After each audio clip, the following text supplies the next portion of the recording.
Hello, friends. Welcome to our weekly Data Talk, a show where we talk with data science leaders from around the world. Today, we're talking to Dr. Arthur I. Miller. He's the Emeritus Professor of History and Philosophy of Science at the University College London. His latest book is called The Artist in the Machine. His book covers how AI-powered computers are creating art, literature, and music that may well surpass the creation of humans. Dr. Miller, thank you so much for being on our show today. Oh, thank you for asking me. So before we get started, I just got a comment on your awesome library in the background. Oh. That looks amazing. And for those listening to the podcast, Dr. Miller has looks like 300 books on bookshelves or more. More than that around this room, yeah. It looks beautiful. All these different colors. How did you arrange your books back there? By subject, and that's it. Okay. There's one on the floor in back of me. I just ran out of space. It looks really, really cool. It looks like a tapestry. All the different colors. Nice. It looks really, really pretty. Totally run out of wall space. And you get to the point where you start like piling on top of each other. They are. They're on the floor too. I can pick up the machine and show you. So before we get started, can you share a little bit about your background? Sure. Well, I've always been fascinated about creativity, what it is, and what happens at that moment of inspiration.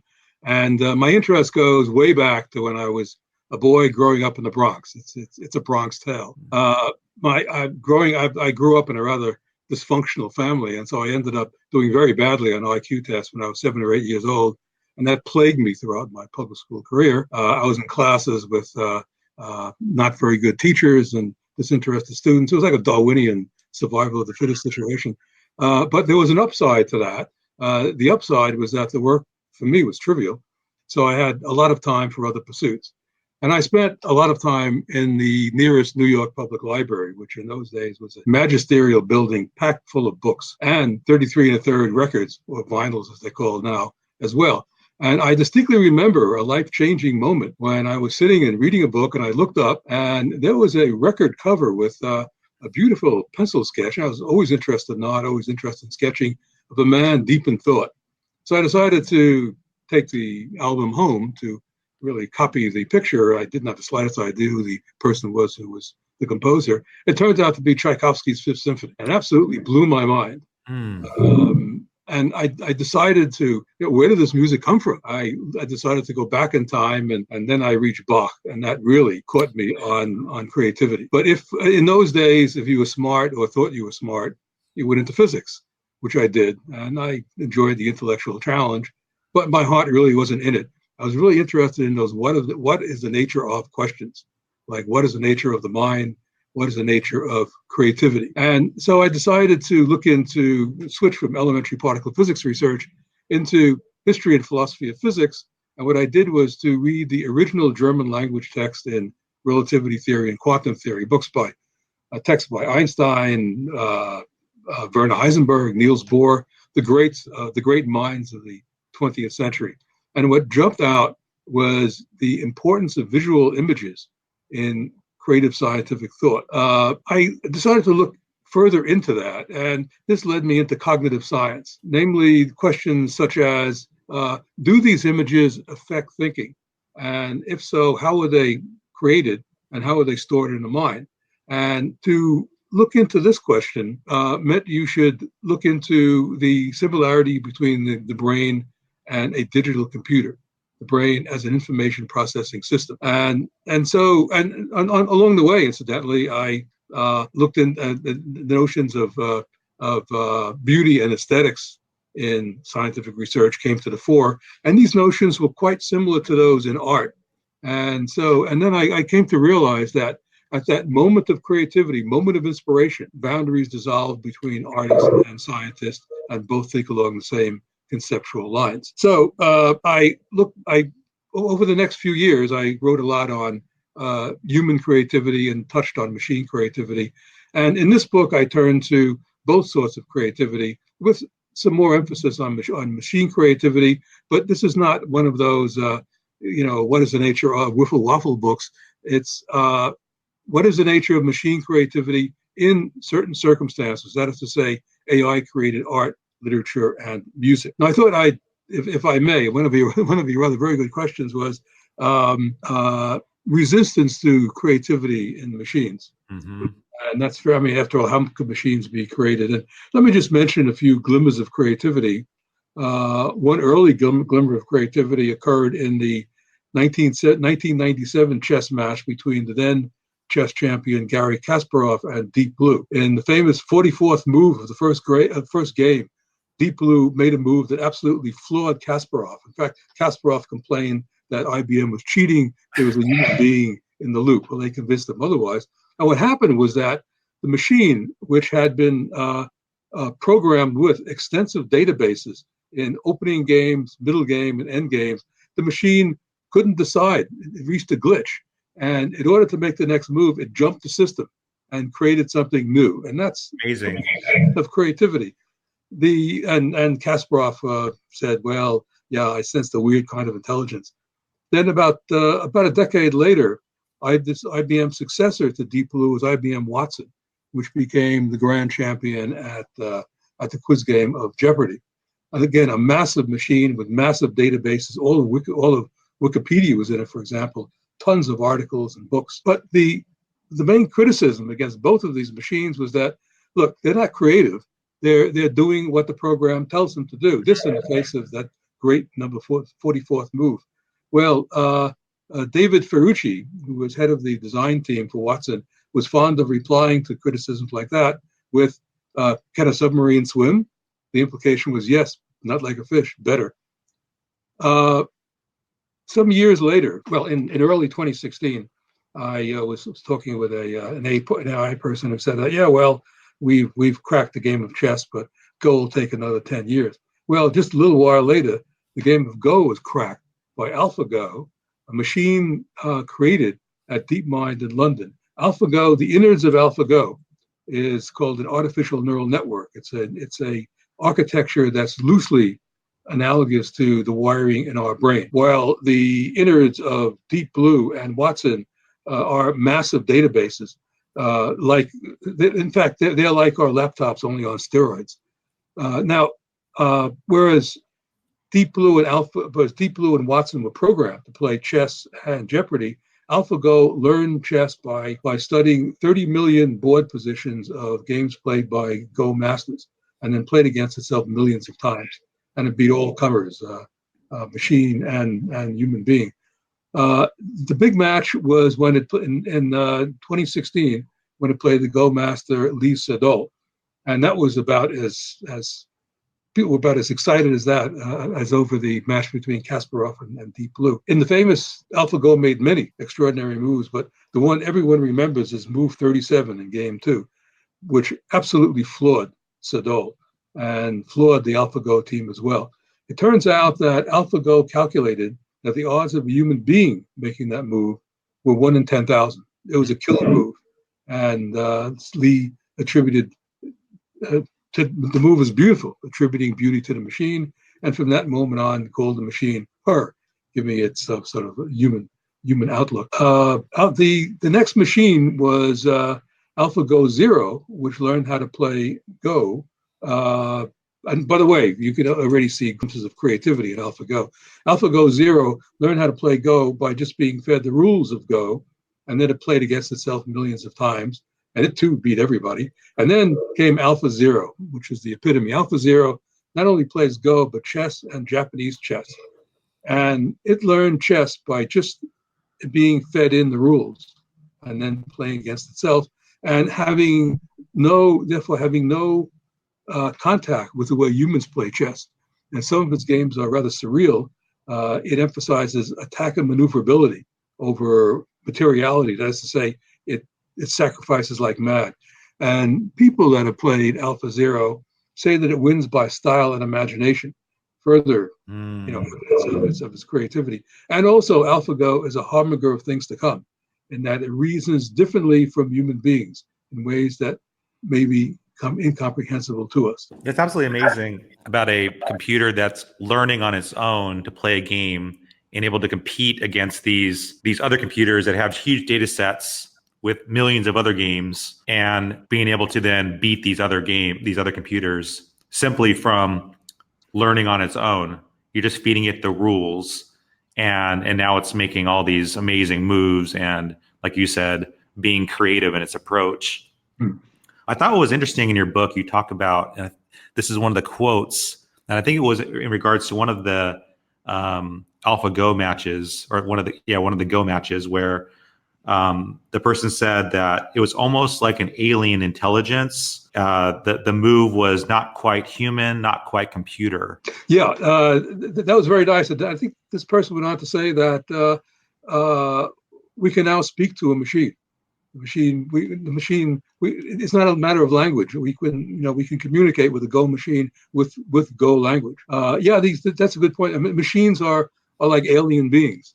We don't have to go to Mars to encounter alien intelligence. We have right before us alien intelligence with the potential for unlimited creativity from which we can learn from. And also, there are these various art algorithms in art that can elucidate, but algorithms at AI, which can be elucidated by means of art, and which can also give you some indication of into some of the deep problems one has with AI, such as what goes on in the so-called hidden layers.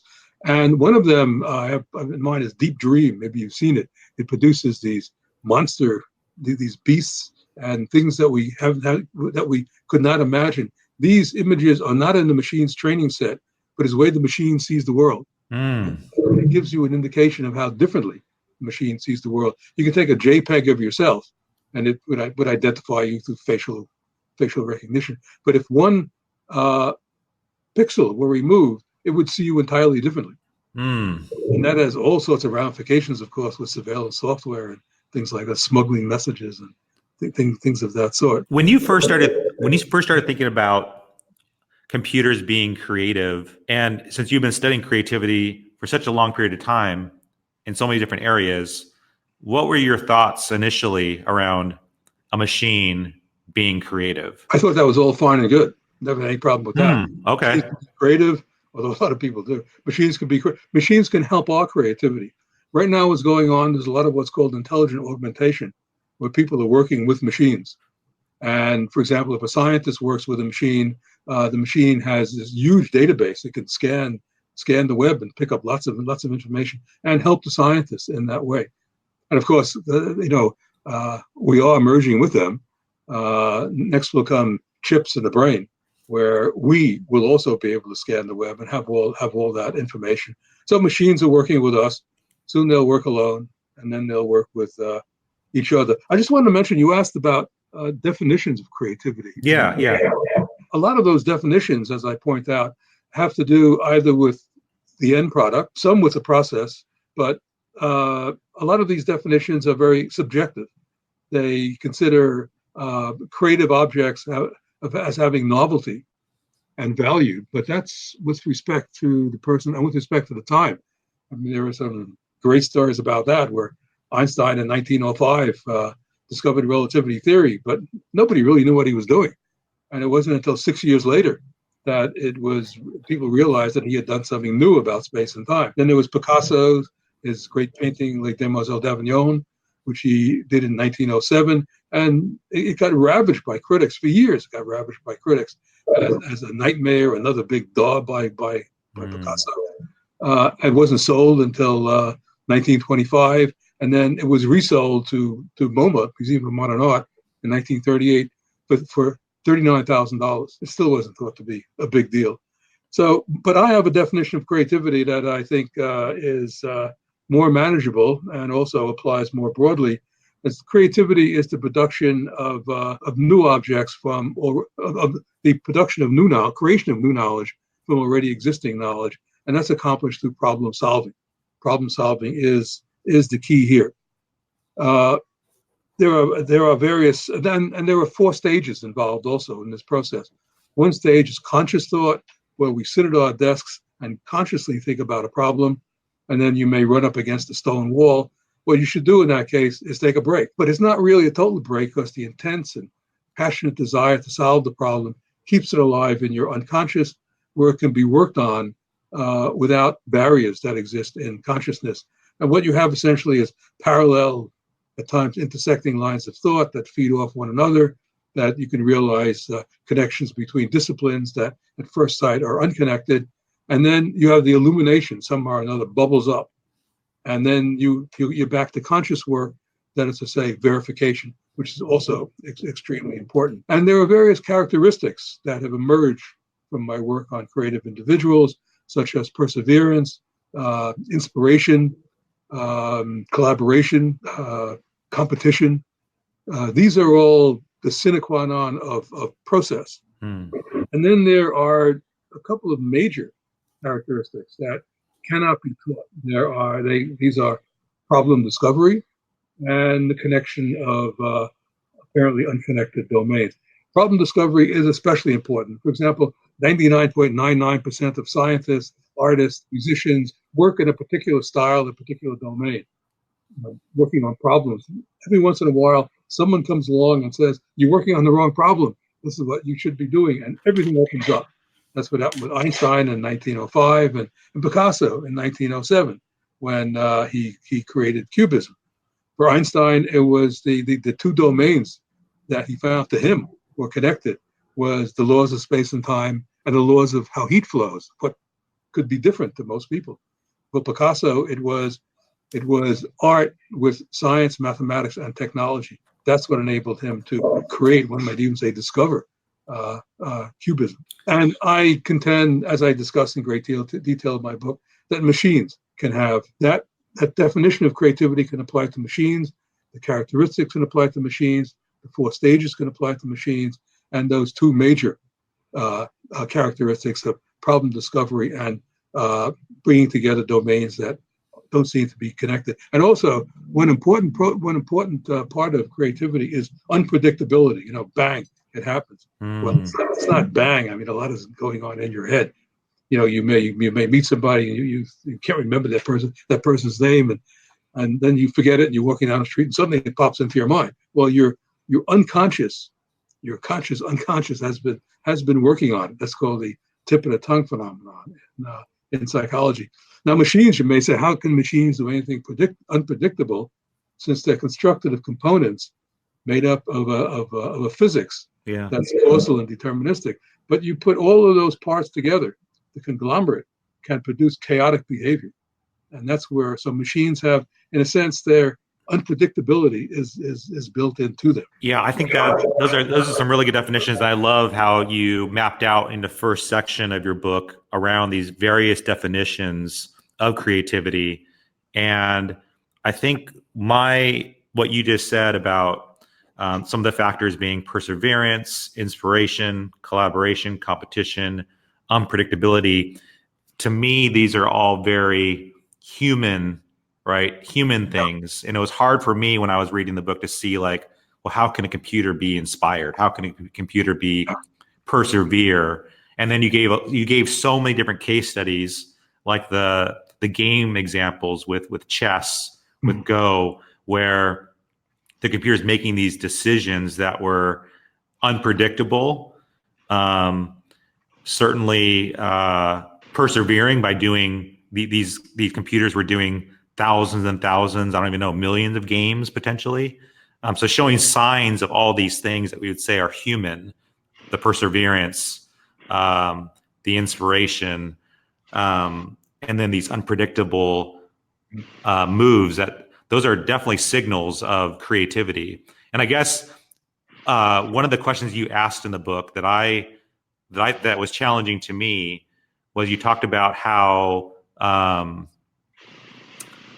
you said, can we appreciate art from a computer? And I think that was the question that got me, because you were making the case that, look, machines are showing these signs of creativity. Look at all these different use cases of gaming, art, literature, music. These are all signals of machines being creative, being unpredictable, doing these really cool things. Then you ask that question, can we appreciate art from a computer? And I think that was my stopping point, because I was like, okay, well, maybe that's a glitch. Maybe that, I can kind of like give answers for reasons why the computers are doing that thing. That's not really creativity. And I think my problem was that question. I think I'm stumbling with appreciating art from a computer. Well, let me talk around that. Yeah. let me go back to AlphaGo Zero, AlphaGo rather, that 37th move. If a human being had made that move, I mean, the crowds watching that match would have been rose as one and roared, but a machine made it. And what often happens is that when a machine does something like that, the goal lines are moved. It's nobody wants to appreciate. One has to appreciate created products for what they are. Let me talk about a game I play when I give lectures. I call it the Bach game, and after Johann Sebastian Bach. I play two selections, one by Bach and one by an algorithm. And I ask the audience, can you identify which one is from Bach? It usually goes about 50-50. It never is. Wow. Never is totally Bach. I mean, professional musicians can get it because there are some turns in the music that produced by the algorithm that it's different than Bach. But you can see on people's faces that the pushback. What is this? Is this some sort of trick? You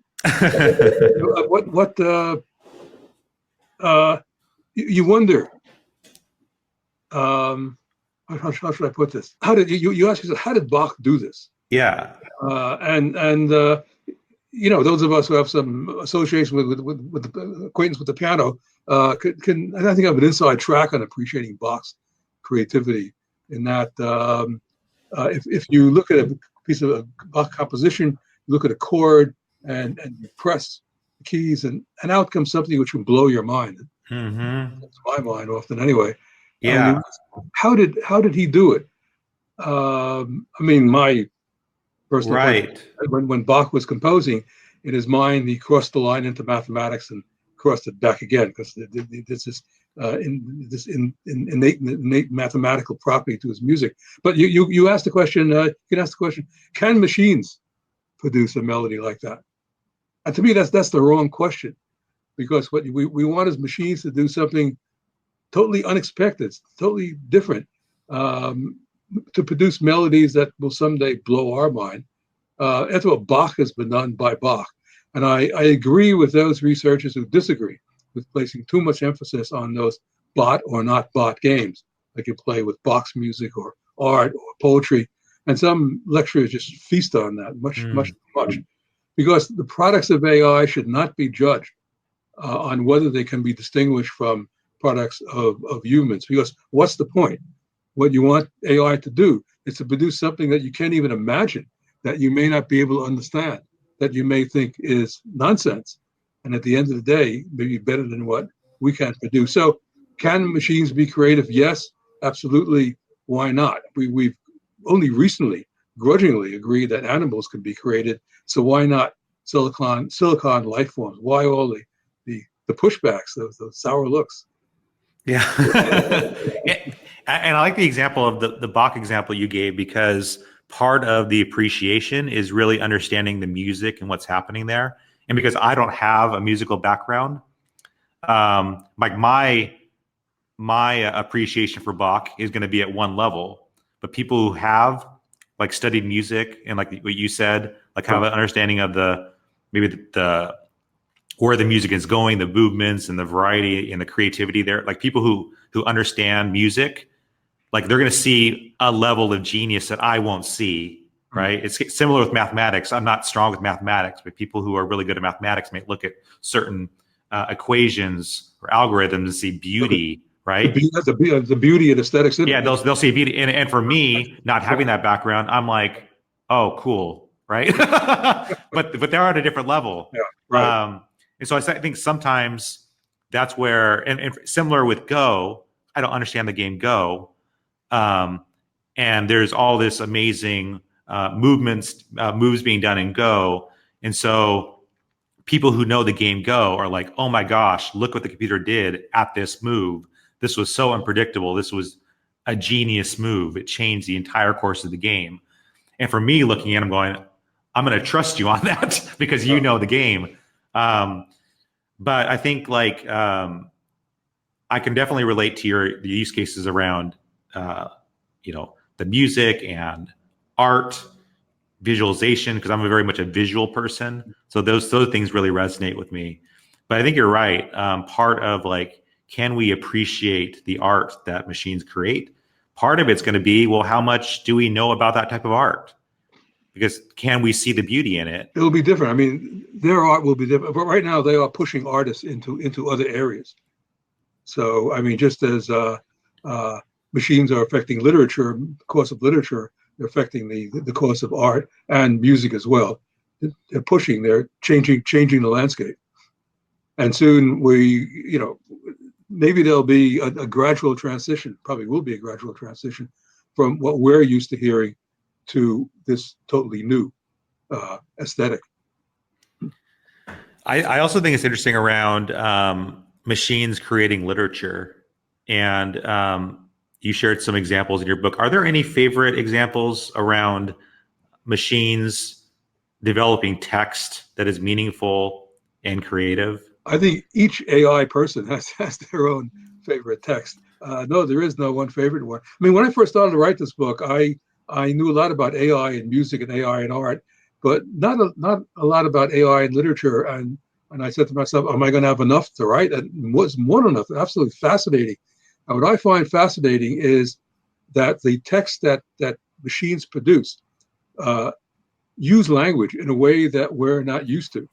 And so we're seeing sort of an open-ended transition in language. It's what is sense and what is nonsense is something that is being looked into by a lot of people. I mean, a lot of computer poetry, I mean, strikes some people as nonsense, but it's not that much different from the beat poets or what one reads in avant-garde poetry journals. It's another way. Again, it's another way of looking at the world. It's another way of looking at the linguistic landscape. It's an investigation. Some AI people consider AI poetry as a way of investigating semantic space. Excuse me. Yeah, and I think about also things like Urban Dictionary, because Right. language is always evolving. Like we're always changing words, the Yeah. way we pronounce words. Like this is what I love about language is that it's constantly evolving. You look at the English language, in 1200 AD, and look at it today. We Right. speak entirely differently, and it's continuing. It's going to continue to evolve. And Right. yeah, I think that's right. Depending on who you talk to, I mean, we're changing languages. I mean, Twitter has changed our language. There was an article a couple of days ago in the New York Times, about how teenagers are using Twitter these days. It's called key smash. It's hit all keys, and then they send it as a tweet, and then they'll say the other person will say, "Well, maybe you should remove such and such and such." And then the word will become more pronounceable, and it will be used in a certain context. So that's machines are changing the way we are looking at the world, and machines. If I can change the subject a bit, it's not that much. Machines can have emotions. All this will be done with emotions as well. Machines can be out there. That's always a favorite criticism. Machines are not out there, so they can't produce real art. Machines. It's unarguable that machines can produce art.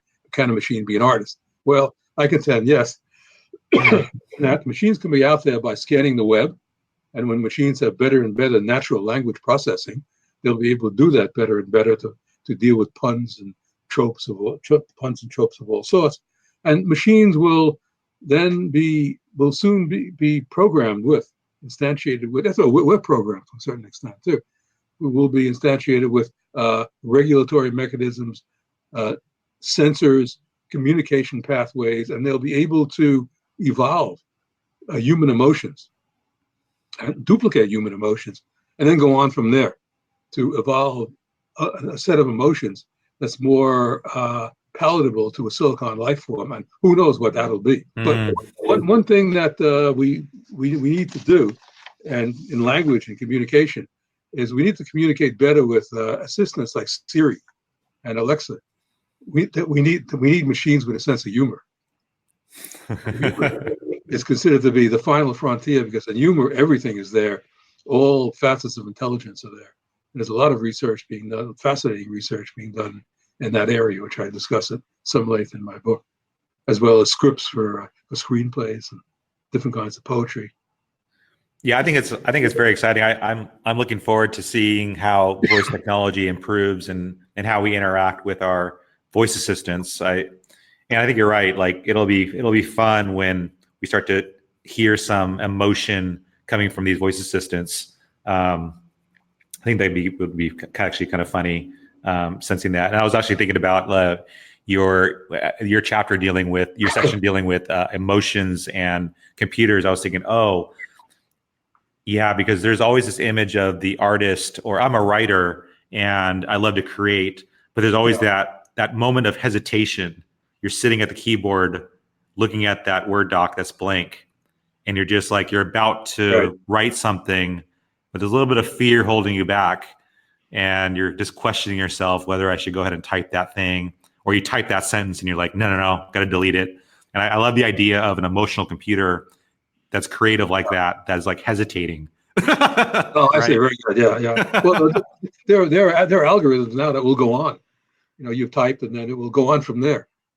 Type, stuff that's not even true. A lot of the databases, it's truly fake news, taken from databases of, millions of words. And I forgot who has it. I think it's OpenAI has an algorithm which they won't release because they say it's just too powerful. But I've seen some of the less sophisticated versions of it, and yeah, you type in a seed sentence, and then it will go on from there to produce something. This looks cogent, but it's not really. But actually, a lot of Reuters reports and sports columns are done on a machine because there are templates for that. Mm-hmm. But using artificial neural networks, which are not powered up with all these algorithms, that's where I think the real experimental part of AI writing occurs. Because the machine has much more latitude. Yeah, well, it's also funny too. Like, there's some, I forgot what the technology is called, but I think it's within Google when you're writing an email, and it'll prompt words that it thinks you're going to write next, and it has all these predictions, right? So you're writing, "Hi, Mom, how are you?" It's like automatically filling in the blank. How are you? Like it already kind of knows probably what you're going to say. Huh? Your phone does that too. Yeah, that's right. Give me the next word. Yeah. And so it definitely speeds up the process, and it can make all these predictions based on the next words you're going to be typing in, or even phrases based on what you've written in the past. So it's also, very a lot of business letters are pretty much the same, and there are algorithms to type 15 different business letters, which are essentially the same, but they're varied so that people in the same office think they're getting their own letter. That's right. That's right. And I was talking to a company that does, they uses AI for email marketing, where you go ahead and you put in your data set of here are subject lines and here are emails that have worked very well for us. And it'll just begin to like cycle through and just test different variations, test different words, to then improve itself to make it's like paints a document for you, testing out. Exactly. And it just kind of runs for you. And I think automation can be very beautiful like that. Oh, yes. I'm like looking for the day because I work on the social media side, and we develop lots of different pieces of content to promote videos and articles.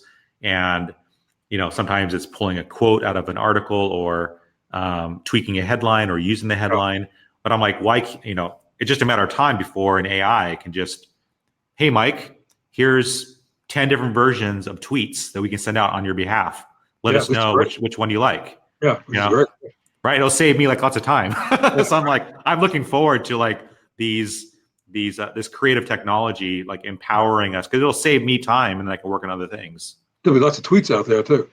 Yeah, exactly. It's like with job applications. I mean, that's what computers are for. You just smash out 100 of them and send them all around the place. Yeah, and I think, as you talked about your section on emotion, I was thinking about how what I'm also excited about is seeing how AIs can help with therapy, right? Because therapy can be very, very expensive to go see a therapist, and it's very time consuming, and sometimes you can only spend an hour with a therapist because the therapist has to move on. But if you had AIs that were, eventually trained to be therapists, I don't think they'll ever replace a human therapist, but for Why those, not? but for those, right, who can't, Yeah, right. Yeah, sure. or they don't have the money, like what a great thing that someone can then talk to a Yeah, bot. look, there's going to be a different kind of togetherness as we move along. I mean, marriages may be out the window. Who knows? I mean, sex bots, etc. So there'll be a totally different kind of togetherness in the world. Totally different sort of emotions. Emotions. I mean, what is it? What as a human being has changed over the millennia, and it still is changing now, and will drastically change. It will change very quickly faster in a Darwinian sense because of implants. For example, silicon implants. I mean, silicon chips can communicate with neurons in our minds. So Hmm. that's the reason why your brain can be taken apart piece by piece, and silicon chips can be implanted. That's amazing. Yeah, the future is rapidly coming, and it's very fascinating to hear how to think about what is possible when these chips, this technology can be added to our brain. Like that, that's like so to me, it's very far fetched. I'm like, I know people have been talking about it, um, but it is amazing. I mean, we're already using our mobile phones so much. It's part of us. Yeah, And now voice assistants. So it's just that next it's step. AI too. You don't consider it as AI, but it's AI. Yeah. It's great. Friends, the book is called The Artist in the Machine. It's chock full of case studies of research around how AI is being used to create art in various ways. There is so much, there's so many case studies. I found the book fascinating. I really, really enjoyed it.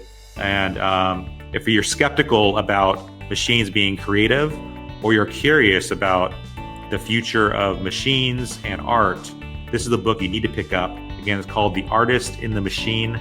I created you can just Google it, The Artist in the Machine. You'll find the book on the MIT website.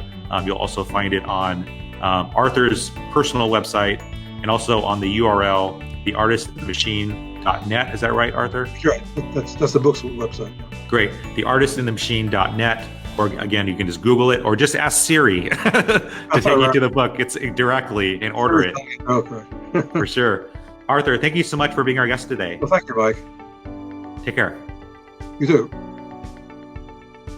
Hey, everybody. Thank you so much for checking out this episode of the Data Talk podcast. My name is Mike Delgado, and we record this show every single week on Facebook Live. If you found this show helpful, please let us know by rating us on iTunes. And if you want to know about past episodes or upcoming ones, you can always go to the Experian blog. The URL is just experian.com/datatalk. Again, that's experian.com/datatalk. And that'll bring you over to the page where we have a listing of all of our show notes and past episodes. We've recorded over 100 so far. And we're also looking for your recommendations. So if you ever have suggestions around topics or guests you'd like to hear from, please let us know. You can reach out to us on Twitter. Our Twitter handle is @ExperienDataLab, or you can just reach me directly @Mike Delgado. Thanks so much for your support, and thanks so much for subscribing to our shows.